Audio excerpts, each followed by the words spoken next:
UDF സ്ഥാനാർത്ഥി എന്ന് പറഞ്ഞാൽ നമ്മൾ ദിവസവും രാഹുലിനെ അഭിസംബോധന ആ തരത്തിലാണ് അഡ്രസ് ചെയ്ത് പറയാറ്. ഇതിപ്പോൾ പിറന്നാളുകാരനാണ് എനിക്കിപ്പോൾ ഉള്ളത്. Happy birthday. Thank you. ഇതിപ്പം അക്ഷയുടെ തന്നെ 3ാമത്തെ ബർത്ത്ഡേ വിഷ അല്ലേ, ഇടയ്ക്കിടയ്ക്ക് പറയുന്നുള്ളൊരു സന്തോഷമാവട്ടെ. സന്തോഷല്ലേ? സന്തോഷമാണ്. പിന്നെ താങ്ക് യു. പിറന്നാളായിട്ട് എന്താ പരിപാടി? പിറന്നാളായിട്ട് ഇപ്പം അപ്പുറത്ത് ഓഫീസിലൊരു കേക്ക് മുറി ഉണ്ടായിരുന്നു. പിന്നെയുള്ളൊരു സന്തോഷം നിങ്ങളുടെയൊക്കെ വാർത്ത കണ്ടിട്ടേ എല്ലാ വീട്ടിലും വോട്ട് ചോദിച്ചു ചെല്ലുമ്പം അവർ പെട്ടെന്ന് അടുക്കളയിലേക്ക് അകത്തേക്ക് പോയി എന്തെങ്കിലും മധുരം. ഒരു വീട്ടിൽ നിന്ന് കൽക്കണ്ടം കിട്ടി, പിന്നെ ലഡു കിട്ടുന്നുണ്ട്, കേക്ക് കിട്ടുന്നുണ്ട്, മിഠായി കിട്ടുന്നുണ്ട്. ഇന്ന് രാവിലെ തൊട്ട് ഒരുപാട് മധുരം കഴിക്കാൻ പറ്റി എന്നുള്ളതാണ് നിങ്ങളുടെ വാർത്തകൾ കണ്ടിട്ട് പോസിറ്റീവാണ്. അപ്പോൾ ആളുകൾ ഭയങ്കര സ്നേഹത്തോടു കൂടി തരും. വാർത്ത പോസിറ്റീവാണെന്നും മനസ്സിലായില്ലേ? അതെ, വാർത്ത പോസിറ്റീവാണ്. അതെ, ഞാൻ പറഞ്ഞത് ആ വാർത്ത കണ്ടിട്ടേ നമുക്കൊരു ഇപ്പോൾ നമ്മളൊരു വീട്ടിൽ ചെല്ലുമ്പോൾ അങ്ങനെ തരാൻ തോന്നുന്നൊരു സ്നേഹം ഉണ്ടല്ലോ. അതിപ്പോൾ നമ്മൾ ആളുകൾ വോട്ട് ചെയ്യുമെന്നല്ല, അവർ നമുക്ക് സ്നേഹം തരുന്നുണ്ട്. അതിൽ കുറേ ആളുകൾ വോട്ട് ചെയ്യും. ഇപ്പോൾ വോട്ട് ചെയ്യാത്തവരുണ്ടെന്ന് വിചാരിച്ചു, അവർ നമുക്കൊരു സ്നേഹം തരുന്നുണ്ട്, അവരൊരു ഇടം തരുന്നുണ്ട്. ഇപ്പം CPM-കാരൻ്റെ വീട്ടിൽ പോകുമ്പോൾ ഒരു കാരണവശാലും വോട്ട് ചെയ്യാൻ പാടില്ലാത്ത CPM-കാരൻ എന്ന് വെച്ചാൽ പാർട്ടിയുടെ ഉത്തരവാദിത്തപ്പെട്ട നേതൃത്വത്തിരിക്കുന്നത് അവരുടെ വീട്ടിൽ നിന്ന് സ്നേഹത്തിൻ്റെ ഒരു പങ്ക് കിട്ടുന്നു. അതൊരു സന്തോഷമാണ്. ജീവിതത്തിൽ ഏറ്റവും കൂടുതൽ വിശ്വസിച്ച് കിട്ടിയിട്ടുള്ള വർഷമാണോ അത്? സത്യത്തിൽ എനിക്ക് ഈ മീഡിയയിലൂടെയുള്ള വിഷയല്ലാണ്ടേ നിങ്ങൾ തന്നെ കാണുന്നുണ്ടല്ലോ. ഇപ്പം ഈ തെരഞ്ഞെടുപ്പായതുകൊണ്ട് ഫോൺ അറ്റൻഡ് ചെയ്യലുകൾ എൻ്റെ കയ്യിൽ ഫോൺ ഉണ്ടാകൽ വളരെ കുറവാണ്. കാരണം പരമാവധി ഗ്രഹസന്ദർശനങ്ങളാണ്. അപ്പോൾ അതുകൊണ്ട് വളരെ കുറവാണ് ഞാൻ നേരിട്ട് അറ്റൻഡ് ചെയ്ത വിഷസും എല്ലാം വളരെ കുറവാണ്. ഈ നമുക്ക് 3 ഉത്സവങ്ങളാണ്. ഈ തെരഞ്ഞെടുപ്പ് എന്ന് പറയുന്നത് ജനാധിപത്യത്തിലെ ഉത്സവമാണ്. കൽപ്പാത്തിയിൽ നമുക്ക് വേറെ വലിയ ഉത്സവമുണ്ട്. ഒപ്പം തന്നെയാണ് ഈ പിറന്നാൾ കൂടി വരുന്നത്. അതിനോട് തുലനം ചെയ്യാൻ പറ്റുന്ന ആഘോഷങ്ങൾ ഞാൻ പറഞ്ഞത് എനിക്കും അങ്ങനെ അതിനോട് തുലനം ചെയ്യുന്ന ഒരു ആഘോഷമില്ല. എനിക്ക് പിറന്നാൾ എന്ന് പറയുമ്പോൾ ഒരു സന്തോഷം. കുട്ടിക്കാലത്തൊക്കെ ആണെങ്കിൽ അന്നാണ് നമുക്ക് പുതിയൊരു ഡ്രസ്സ് കിട്ടുക. സ്കൂളിലൊക്കെ നമുക്കൊരു കളർ ഡ്രസ്സ് ഇട്ട് കൊണ്ടുപോകാൻ അവസരം, പിന്നെ മിഠായി സ്കൂളിൽ കൊണ്ടുപോകാൻ പറ്റുന്നൊരു അവസരം എന്നൊക്കെ പറഞ്ഞ നൊസ്റ്റാൾജിയ നമുക്കുണ്ട്. അതൊരു സന്തോഷമുള്ള കാര്യമാണ്.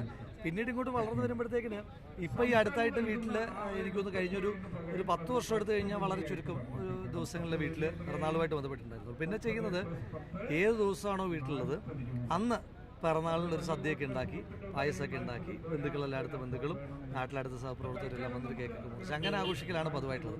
ഇന്നിപ്പോൾ വ്യത്യസ്തമായിട്ടുള്ള അനുഭവമായിരുന്നു. വളരെ അപ്രതീക്ഷിതമായിട്ട് പാർട്ടിയുടെ സഹപ്രവർത്തകർ, വോട്ട് ചോദിക്കുന്ന സ്ക്വാഡ് വർക്കുകാർ അപ്രതീക്ഷിതമായിട്ടൊരു പിറന്നാൾ ആഘോഷം നടത്തി. പിന്നെ വീടുകളിലൊക്കെ ചെല്ലുമ്പോൾ കുട്ടികളൊക്കെ പൂ തരുന്നുണ്ട്, മിഠായി തരുന്നുണ്ട്. സന്തോഷം. മറക്കാനാകാത്ത എന്തെങ്കിലും ഒരു പിറന്നാൾ ഓർമ്മ എങ്ങനെയുണ്ടോ? പിറന്നാൾ ഓർമ്മകൾ ഒരുപാടുണ്ട്. ഞാൻ പറഞ്ഞല്ലോ, ലൈഫിൽ പല പല സ്റ്റേജിലൂടെ കടന്നു വന്നതാണ്. അപ്പം പിന്നെ എൻ്റെ അച്ഛൻ മരണപ്പെട്ടതിന് ശേഷമുള്ള ആദ്യത്തെ പിറന്നാൾ ഞാൻ സ്കൂളിലാണ്. എനിക്കതിനെപ്പറ്റി വലിയ ധാരണകളൊന്നുമില്ല. അത് ഇപ്പം പറയുമ്പോൾ അതൊരു തിരഞ്ഞെടുപ്പിന് വേണ്ടി പറഞ്ഞായിട്ട് തോന്നും. അത് മറ്റൊരു അവസരത്തിൽ പറയാം. എനിക്കൊരു ഇമോഷണൽ ആയിട്ടുള്ളൊരു പിറന്നാളാണ് അച്ഛൻ മരണപ്പെട്ടതിന് ശേഷമുള്ള ദിവസം. ഇന്ന് തന്നെയാണെങ്കിൽ രാഹുലിന്റെ ഈ തെരഞ്ഞെടുപ്പ് ദിവസം ഈ പിറന്നാൾ ലൈവായി നമ്മളൊക്കെ ലൈവായി കൊടുത്തു. അത് ആ പിറന്നാളായതുകൊണ്ടാണ്, അല്ലെങ്കിൽ നമുക്ക് ഈ പറയുമ്പോൾ രാഷ്ട്രീയ അതെ അല്ല ഞാൻ പറഞ്ഞത് അത് മറ്റൊരു അവസരത്തിൽ പറയാം. അതായത് എനിക്കൊരു ഇമോഷണൽ ആയിട്ടുള്ള അതുകൊണ്ട് നല്ല അനുഭവങ്ങൾ ഒരുപാടുണ്ട്.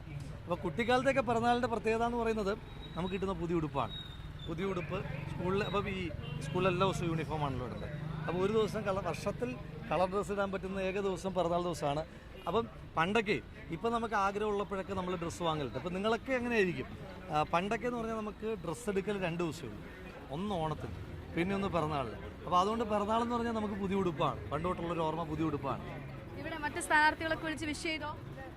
എല്ലാവരും വിളിച്ചിട്ടില്ല, അവരും തിരക്കിലായിരിക്കുമല്ലോ. ഇപ്പം എന്നെ പോലെ തന്നെ തിരക്കിലാണല്ലോ, അവരെല്ലാവരും തിരക്കിലാണ്. അപ്പോൾ അതുകൊണ്ട് അങ്ങനെ ഉണ്ടായില്ല. എന്നാലും ഒരുപാട് പേരുടെ ആശംസകൾ മാധ്യമങ്ങളിലൂടെയൊക്കെ നിങ്ങളൊക്കെ അറിയിക്കുന്നുണ്ട്. അപ്പോൾ അതിൻ്റെ ഒരു സന്തോഷം. പിന്നെ നമ്മുടെ കൂടുതലുള്ള ആളുകളൊക്കെ നേതാക്കന്മാരൊക്കെ വിളിച്ചിരുന്നു, ആശംസ പറയണമെന്ന് പറഞ്ഞു. സന്തോഷം. ഈ പിറന്നാളായിട്ട് വേറെ എന്തെങ്കിലും പരിപാടി ഉണ്ടോ ഇനി? പ്രവർത്തകർക്ക് കുറേ ദിവസം ഇപ്പോൾ തെരഞ്ഞെടുപ്പ് കിട്ടുകയാണെങ്കിൽ കുറച്ച് ദിവസം കൂടി എക്സ്ട്രാ പണി എടുക്കണമല്ലോ. അതെ, ഈ തെരഞ്ഞെടുപ്പ് നീട്ടിയത് കൊണ്ട്, അല്ലെങ്കിൽ ഇന്നിപ്പം നിശബ്ദ പ്രചരണത്തിൻ്റെ ദിവസമാണ് നമ്മളിപ്പം ഇങ്ങനെ നടന്നുകൊണ്ടിരിക്കുന്നത്. അപ്പോൾ ഇവിടെ ഒരാഴ്ച കൂടായി. അപ്പോൾ ഈ അതിൻ്റെ ഒരു പിന്നെ പ്രവർത്തനങ്ങളിലാണ്, ഒരാഴ്ച കൂടെ നീണ്ടു നിൽക്കുന്ന പ്രവർത്തനങ്ങളിലാണ് നമ്മുടെ സഹപ്രവർത്തകർ. പ്രത്യേകിച്ച് പിറന്നാളുമായി ബന്ധപ്പെട്ട് പ്രത്യേകിച്ച് ആഘോഷങ്ങളൊന്നും ഇല്ല. പുതിയ ഡ്രസ്സാണോ? പുതിയ ഡ്രസ്സെന്ന് പറയാൻ പറ്റില്ല. പിറന്നാൾ കോടി കിട്ടിയില്ലേ? പിറന്നാൾ കോടി അമ്മയാണല്ലോ തരിക. അപ്പോൾ അമ്മേനെ കണ്ടില്ല, അമ്മ നാട്ടിലാണല്ലോ. അപ്പോൾ അതുകൊണ്ട് പിറന്നാൾ കോടി എത്തിയിട്ടില്ല. അമ്മേനെ കാണുമ്പോൾ കിട്ടും. രാഹുൽ മങ്കൂട്ടത്തിൽ, അദ്ദേഹം ഇന്ന് പിറന്നാൾ ദിവസം കൂടിയാണ്. പക്ഷേ പിറന്നാൾ ദിവസമാണെങ്കിലും പ്രചാരണത്തിന്റെ തിരക്കിൽ തന്നെയാണ് സ്ഥാനാർത്ഥിയുള്ളത്. പാലക്കാട് നിന്നും ഷിജിൻ അരിപ്പറ്റയ്ക്കൊപ്പം അക്ഷയ ദാമോദരൻ, മാതൃഭൂമി ന്യൂസ്.